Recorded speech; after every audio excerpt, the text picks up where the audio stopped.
Genesis chapter 22. Genesis chapter 22.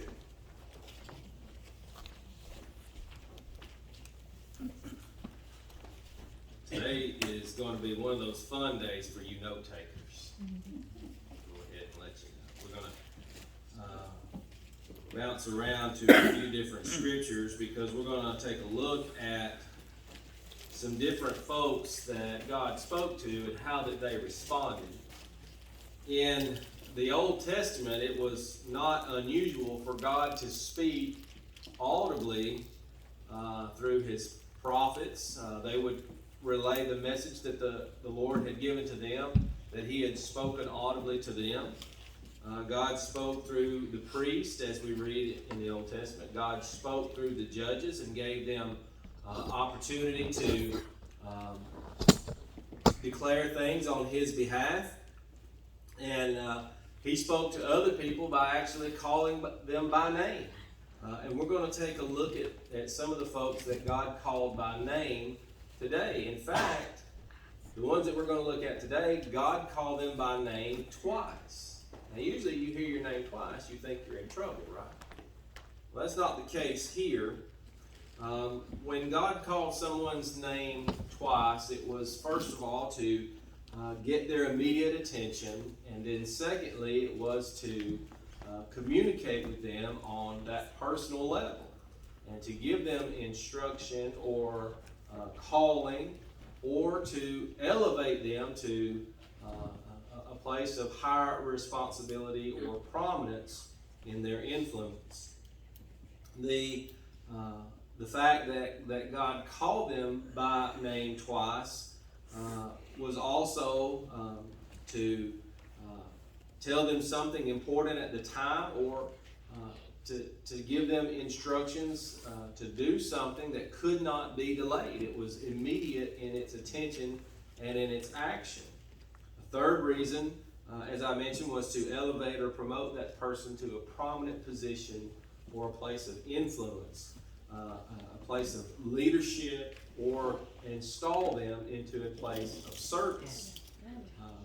In fact, in the Hebrew language, repeating a person's name twice as you address them was an expression of closeness or intimacy. And so when you would address someone, when you call their name, and if you said it twice, it was a term of endearment. It was you letting them know that you valued them and you cared about them and that they had worth.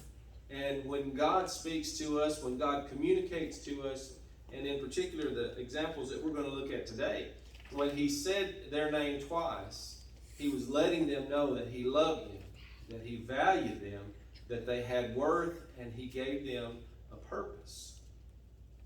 In most of the cases, when we read through these verses that we're going to take a look at today, if you'll take just a mental note and look just about every one of the cases that we read about, after that person's name is called, there is an exclamation point. And that doesn't mean that God yelled at them.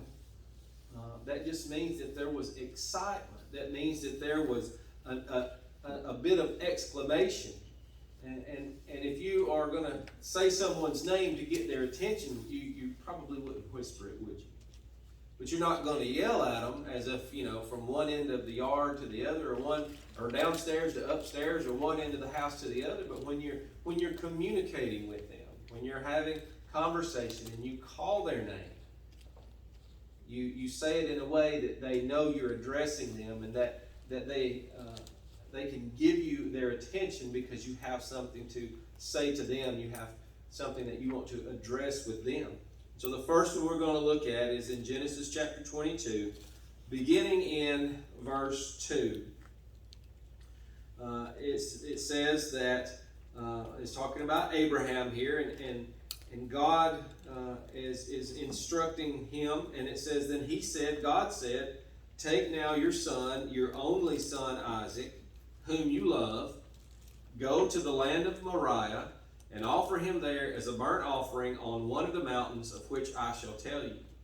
So Abraham rose early in the morning, and saddled his donkey, and took 2 of his young men with him, and Isaac his son.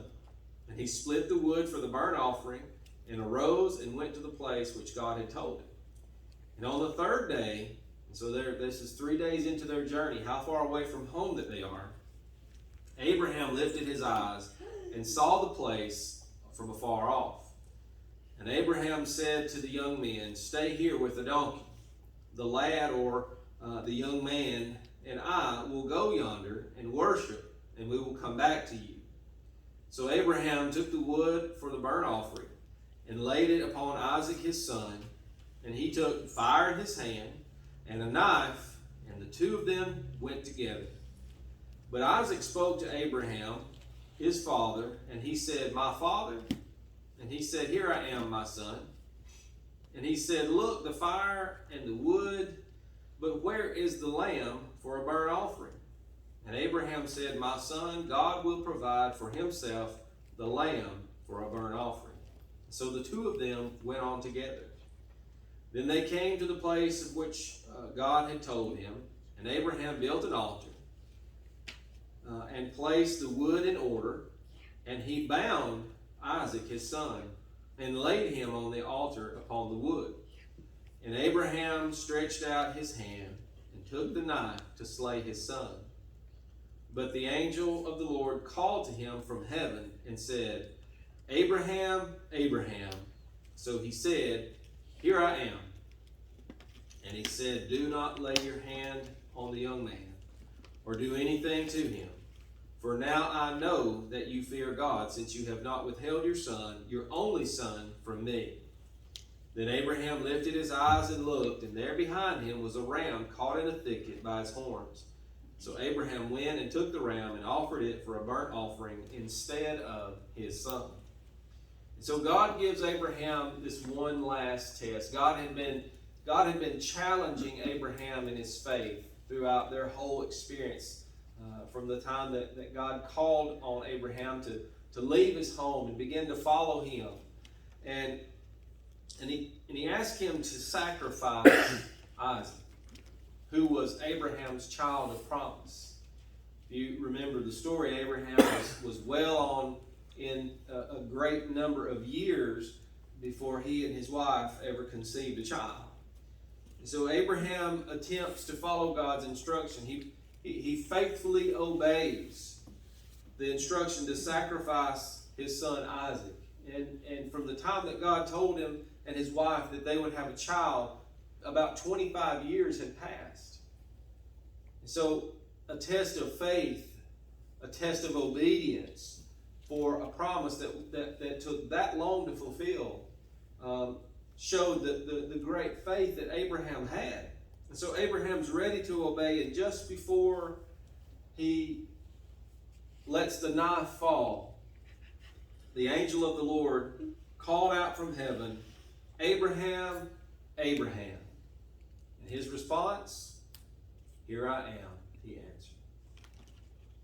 Abraham had passed the test, proving that he feared, respected, and loved God.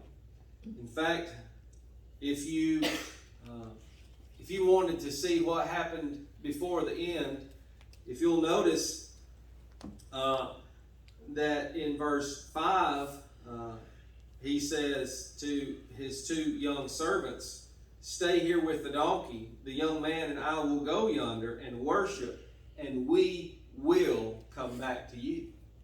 So Abraham had full faith that God was going to provide. Abraham had full everything that was in him. He was going to obey God.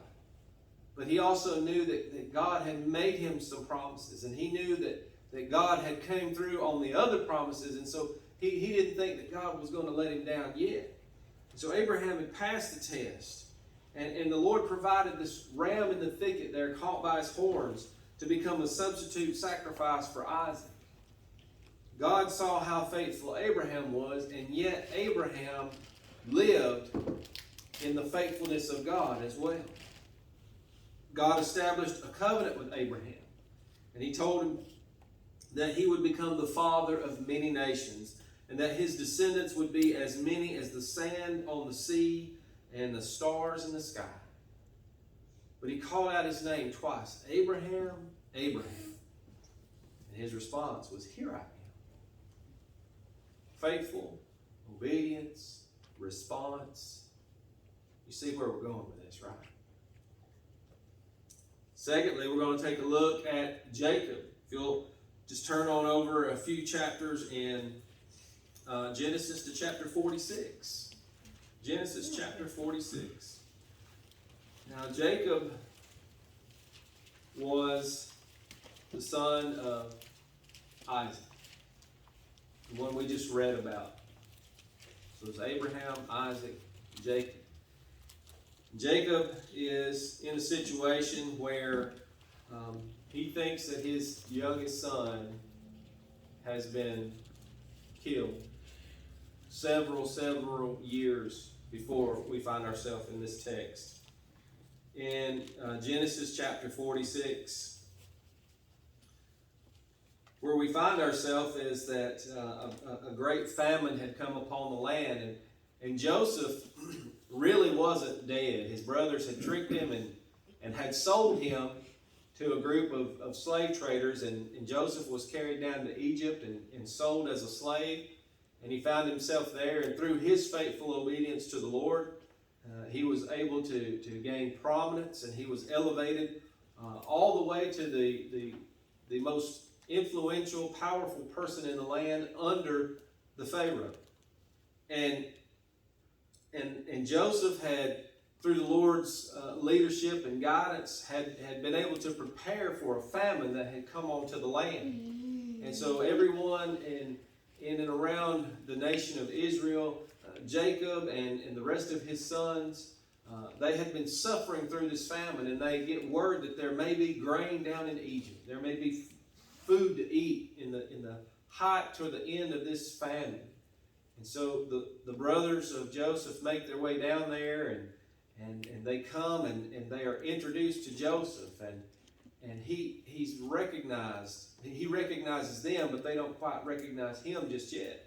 And he makes himself known to them, and they have this great big family reunion. And the first thing Joseph wants to know is how's our father?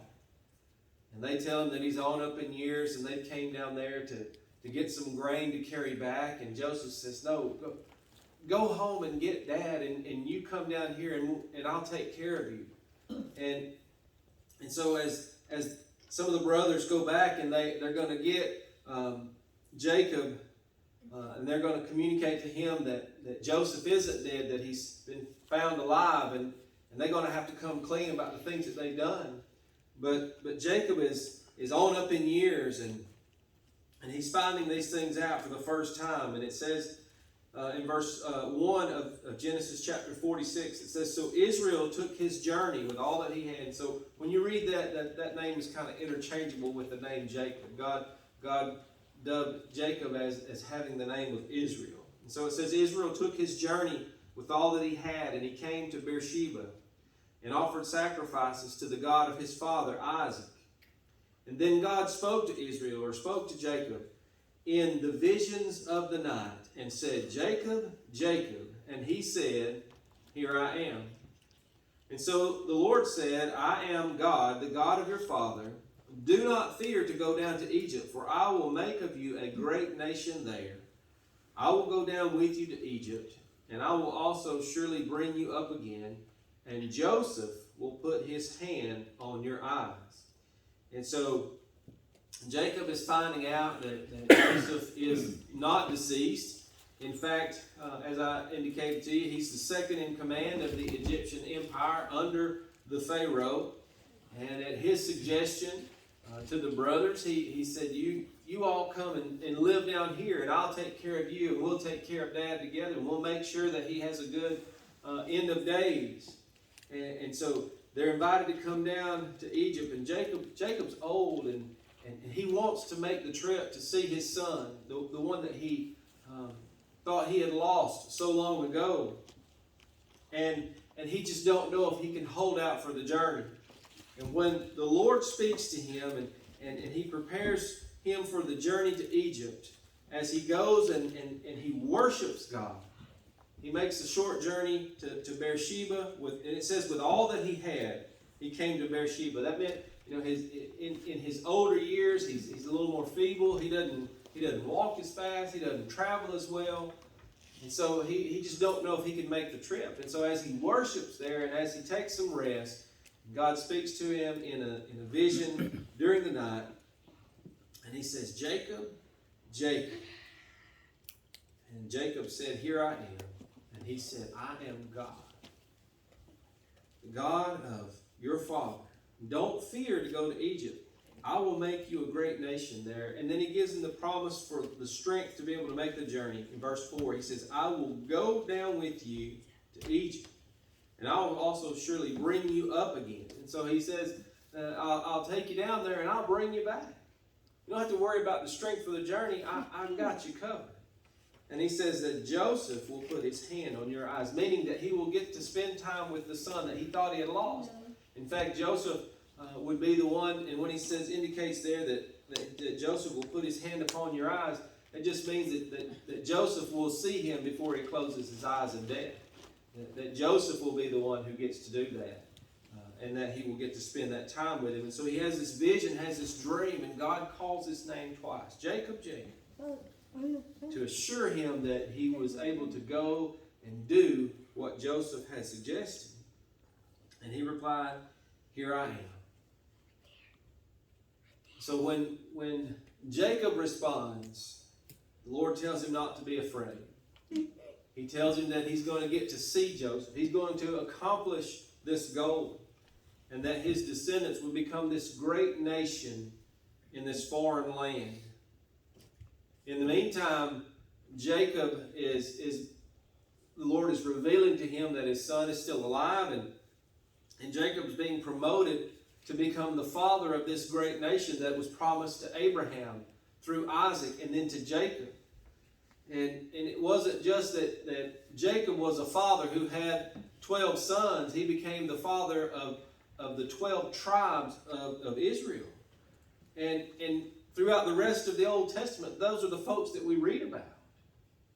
So when God called Jacob and he responded, here I am, it was a response of obedience to be able to know that God would fulfill the promise of taking him to where he wanted him to go, but also giving him something that he longed to have, and that was to see his son Joseph one more time that he thought was dead. The third person we're going to take a look at is Moses. Exodus chapter 3, just a couple of pages over from where you are now. Exodus chapter 3, beginning in verse 1. Moses was tending the flock of Jethro, his father-in-law, the priest of Midian. And he led the flock to the back of the desert and came to Horeb, the mountain of God. And the angel of the Lord appeared to him in a flame of fire from the midst of a bush. And so he looked, and behold, the bush was burning with fire, but the bush was not consumed by the fire.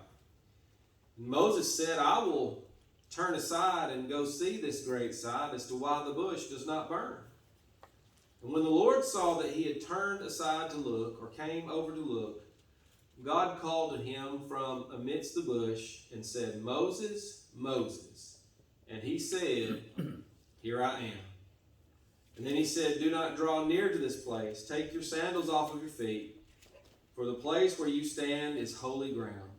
And moreover, he said, I am the God of your fathers, the God of Abraham, the God of Isaac, and the God of Jacob. And Moses hid his face, for he was afraid to look upon God.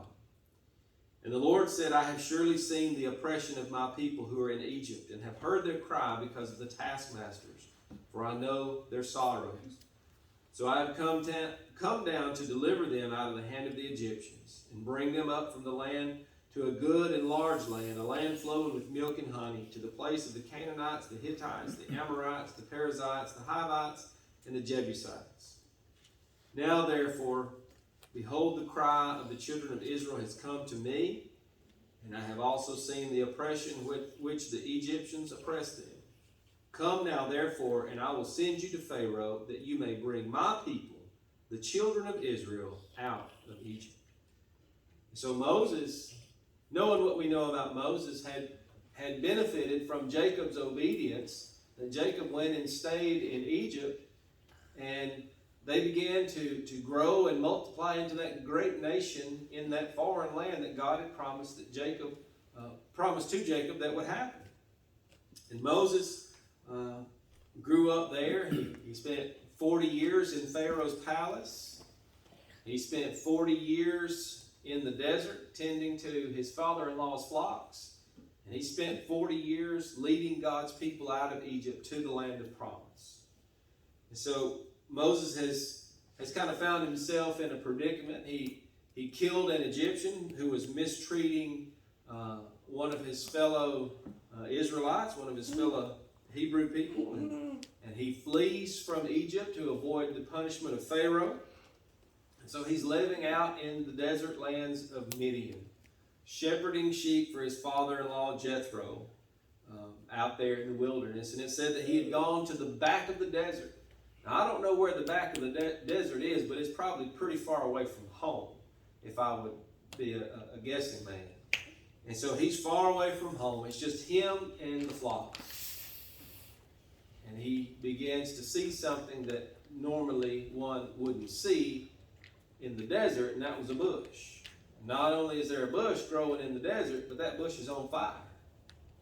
And that bush growing in the desert that's on fire is not turning black. It's just blazing. And he goes to check out this mysterious sight, a bush on fire, yet it's not being consumed. It's not burning up. And then a voice calls out from the flames of that bush, "Moses, Moses." Verse 4 said, "When the Lord saw that he had gone over to look, God called out to him from the bush, 'Moses, Moses.' 'Here I am,' he answered." God identified himself as the God of Moses' ancestors, Abraham, Isaac, and Jacob. And the Lord indicates that he wants Moses to bring the nation of Israel out of slavery. And so God promised Jacob that he would make a great nation of his descendants in a foreign land. And now God is saying, Moses, I promise you I'm going to be with you. I want you to lead those people out. I want you to bring them to a new place, a different place, a place that I have designated that I want my people to be. And so Moses was being promoted from tending the sheep of his father-in-law to becoming the deliverer of God's people. Now, all those years of shepherding sheep out in the desert kind of qualified him to shepherd those millions of people that were going to be following his leadership as he followed the Lord's leadership to get them from out of Egypt into the land of promise. But notice that he called his name, and for the third example, he answered, "Here I am." So in every instance we've seen so far, Abraham, Jacob, and Moses, God's had a task to do, a promise to be fulfilled. And they faithfully presented themselves for service. Here I am. Fourth one we're going to look at is Samuel. 1 Samuel chapter 3. 1 Samuel chapter 3. I'll give you just a few seconds to turn over there. I may have a slight advantage because I got these tabs marked in my Bible. 1 Samuel chapter 3.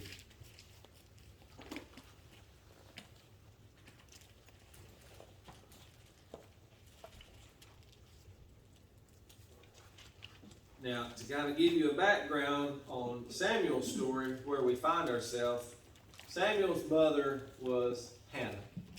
And Hannah didn't have any children. Hannah's husband had other wives, and she had children for him, and Hannah was pretty upset that she couldn't give her husband any children. And so Hannah prayed that the Lord would give her a son. And she promised God that if he would open up her womb and allow her to have a male child, that she would dedicate him to the temple. So when Samuel was old enough to be weaned and to be able to go off on his own, Hannah and her husband brought Samuel to the temple and presented him to the priest Eli to live with him, to work with him, to serve God with him to be in the administration of the temple there in Shiloh. And so in 1 Samuel chapter 3, it says, the boy Samuel ministered to the Lord before Eli. And the word of the Lord was rare in those days. There was no widespread revelation. So the Lord wasn't talking to a lot of people in those days.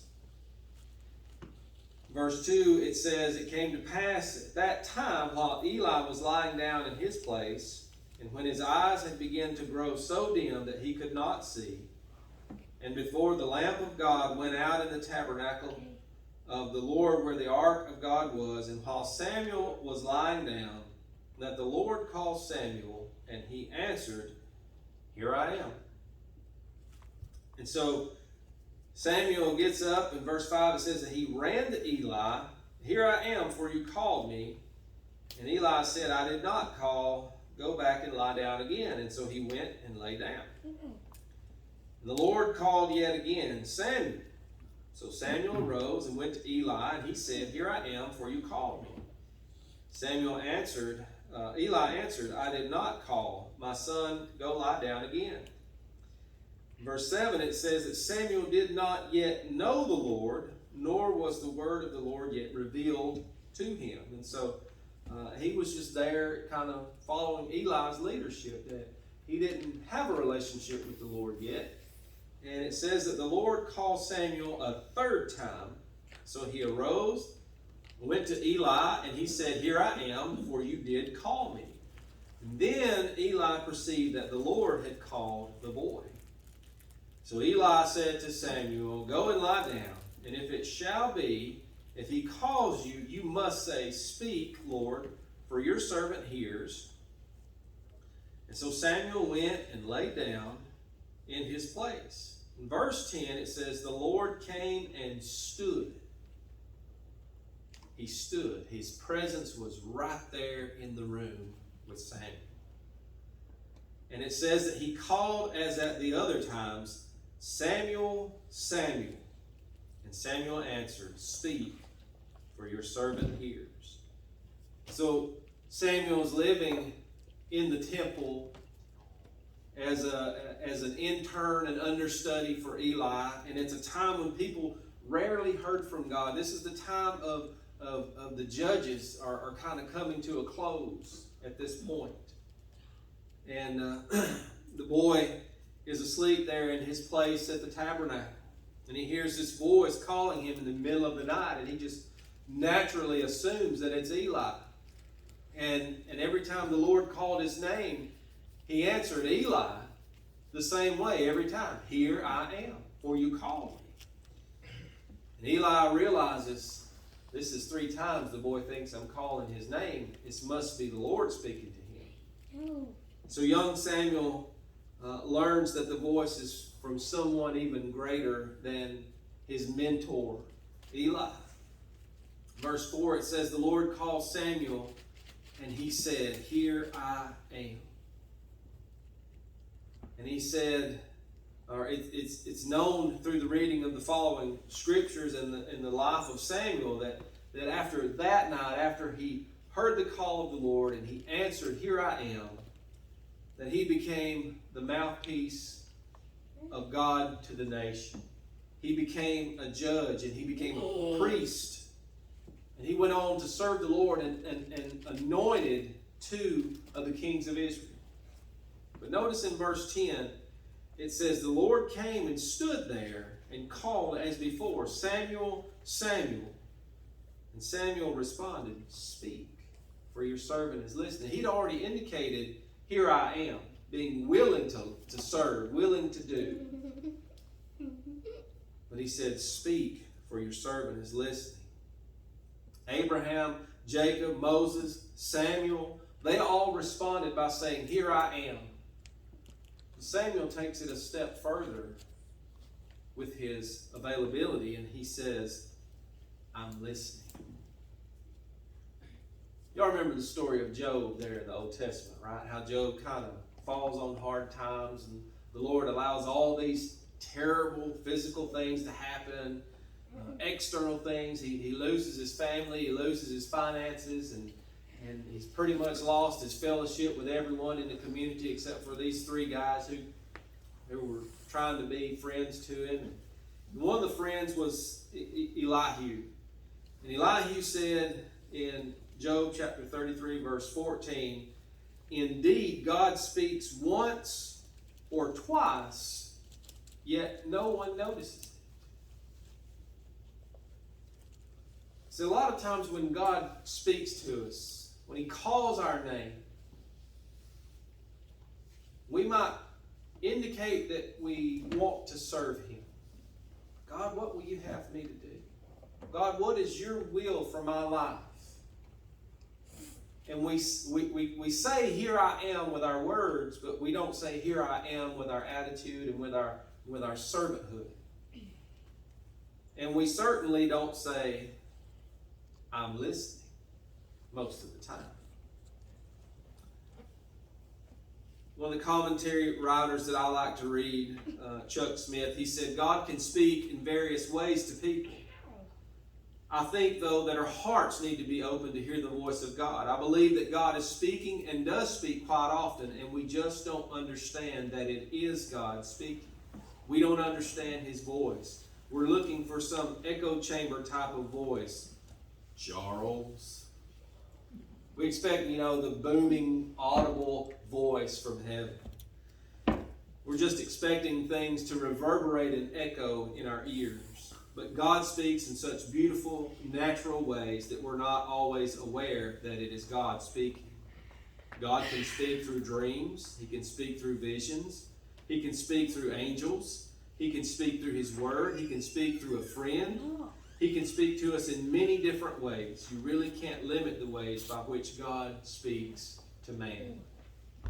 Elijah said that there was a fire, but God wasn't in that fire. He said there was a horrible wind, but God wasn't in the wind. He said there was an earthquake, but God wasn't in the earthquake. And then there came a still, small voice, and God was in the still, small voice, as recorded in 1 Kings chapter 19. Now that was that particular experience, but God can speak and did speak to Moses through the fire. God spoke to a jailer in the New Testament through an earthquake. God can speak in different ways. And the fact is that God is speaking. Am I listening? Am I tuned in? God is speaking, but we're not always tuned in to the voice of God. We're not ready to respond, "Here I am." And we're certainly not ready to respond, "I am listening." Each of those men that we took a look at responded and then obeyed in some way. They were given a place of leadership. They were given a place of influence, or they were given a place where they could serve others. We're kind of like the kid who is looking for a lost or misplaced shoe. Y'all ever have that happen in your house? Us too, from time to time. What do they want to know?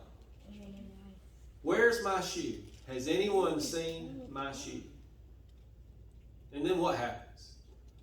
Do they go look for it? No, they expect the person they asked to go look for it.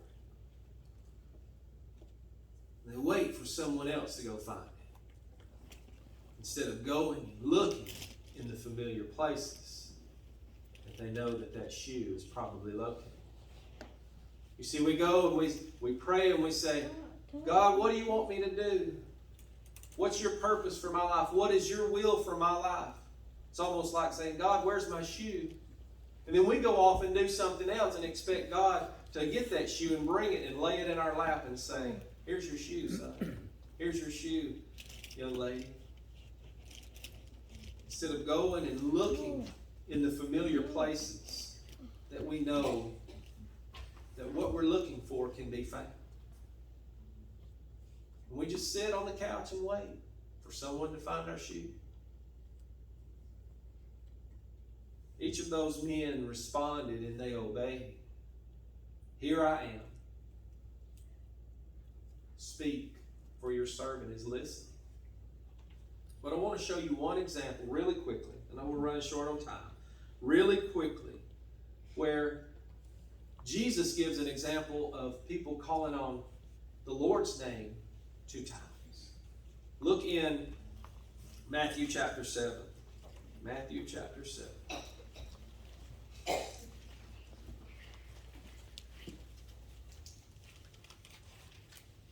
Verse 21.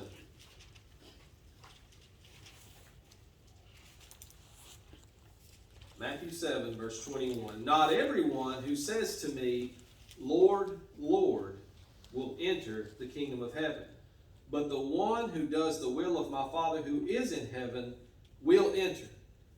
Many will say to me on that day, Lord, Lord, did we not prophesy in your name, and in your name cast out demons, and in your name perform many miracles? And then I will declare to them, I never knew you. Depart from me or leave me, you who practice lawlessness, or workers of iniquity. And so Jesus said many people in that day will ask why they're not getting to enter into heaven.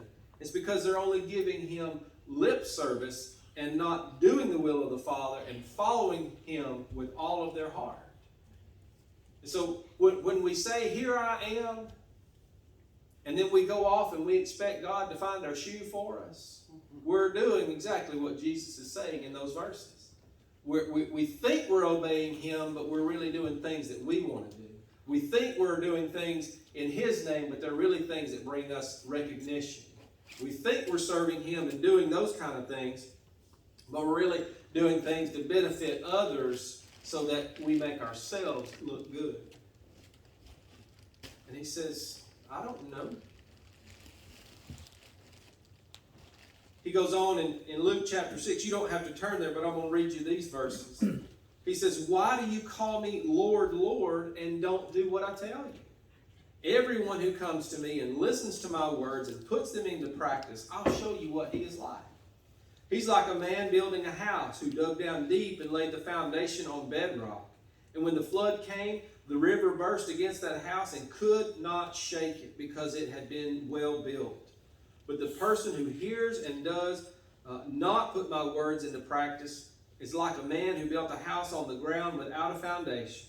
And when the river burst against that house, it collapsed immediately and it was utterly destroyed. Now, nobody wants to see their own life in ruins. And so when we say, here I am, speak, I'm listening, we need to listen. And then we need to obey. When he calls your name, whether it's 1 time, 2 times, 3 times, there's no magic number where he's going to stop. But when he calls your name, it's the perfect opportunity to respond by saying, here I am, I'm listening, and then go and obey his word. But rest assured, he said that my spirit will not strive with man always. There'll be a time where the last time was the last time. And he's not going to call your name anymore for salvation, for service, for leadership, for influence. Peter said his divine power has given us everything required for life and godliness through the knowledge of him who called us by his own glory and his own goodness. And so when God calls you, he will equip you to obey. But you have to put your faith in him and respond in obedience to be able to obey. There's only one resource book in which we can get a true understanding of God, and that's his word, the Bible. Your knowledge that you have of God must come through God's revelation of himself. And so if we don't go looking for the shoe, it ain't going to come looking for us. So through Christ, we can come to a knowledge and an understanding of God. And through that knowledge and understanding of God, we grow. And as we come to that knowledge and understanding of God, we find that God gives us everything we need for this life. That's what Peter said in 2 Peter chapter 1, verse 3 that I just read you. His divine power has given us everything required for life and everything required for godliness through the knowledge of him who called us by His own glory and His own goodness. Everything we need for a life of goodness and a life of godliness comes through a relationship with Jesus Christ. When God calls us and we present ourselves as saying, here I am. I'm putting my faith in you. I'm trusting you. And then by faith, we say, I'm listening. And we go and we obey. He's calling. Are we listening? Let's pray. Father, we thank you so much for the opportunity to look into your word. Lord, just to be reminded, to be educated. Lord, to have our spirit stirred. And to be prompted to know that you are calling out to us by name. Sometimes once, sometimes twice. Sometimes it's been multiple times. But Lord, I pray that today would not find itself becoming the last time. So God, I pray that as your Spirit moves,